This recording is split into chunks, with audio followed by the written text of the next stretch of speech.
अस्सलामु अलैकुम दोस्तों, मेरा नाम है इब्रार हुसैन और आप देख रहे हैं इब्रार वॉइस यूट्यूब चैनल। एक दफा का जिक्र है कि एक इंजीनियर बिल्डिंग की 10वीं मंजिल पर काम कर रहा था। एक मजदूर बिल्डिंग के नीचे अपने काम में मसरूफ था। इंजीनियर को मजदूर से कुछ काम था।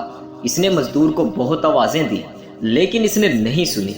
इंजीनियर ने जेब से $10 का नोट निकाला और नीचे फेंका ताकि मजदूर ऊपर की तरफ मतवज्जा हो जाए, लेकिन मजदूर ने नोट उठाकर जेब में डाल दिया और ऊपर देखे बगैर अपने काम में मसरूफ हो गया। दूसरी दफा इंजीनियर ने $50 का नोट निकाला और नीचे फेंका कि शायद अब की बार मजदूर ऊपर की तरफ मतवज्जा हो जाए। मजदूर ने फिर से ऊपर देखे बगैर नोट जेब में डाल दिया। अब तीसरी दफा इंजीनियर ने एक छोटी सी कंकरी उठाई और इसे नीचे फेंक दिया। कंकर का मजदूर के सर पर लगना था। इसने फौरन ऊपर की तरफ निगाहें की। प्यारे दोस्तों, ये तो एक फर्जी कहानी थी। दर हकीकत ये हमारी जिंदगी की सच्ची कहानी है। हमारा मेहरबान अल्लाह हमेशा हम पर नेमतों की बारिश करता है। शायद हम सर उठाकर इसका शुक्रिया अदा करें, इसकी बातें सुने, लेकिन हम इस तरह इसकी बात नहीं सुनते।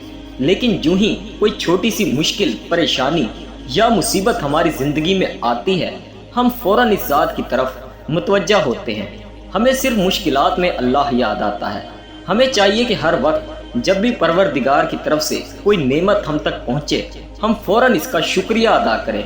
शुक्रिया अदा करने और अल्लाह की बात सुनने के लिए सर पर पत्थर लगने की ज़रूरत नहीं होनी चाहिए।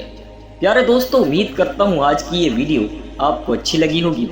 वीडियो अगर अच्छी लगी तो वीडियो को लाइक, शेयर और चैनल को सब्सक्राइब करें ताकि मज़ीद ऐसी वीडियोस आपको देखने को मिलती रहें।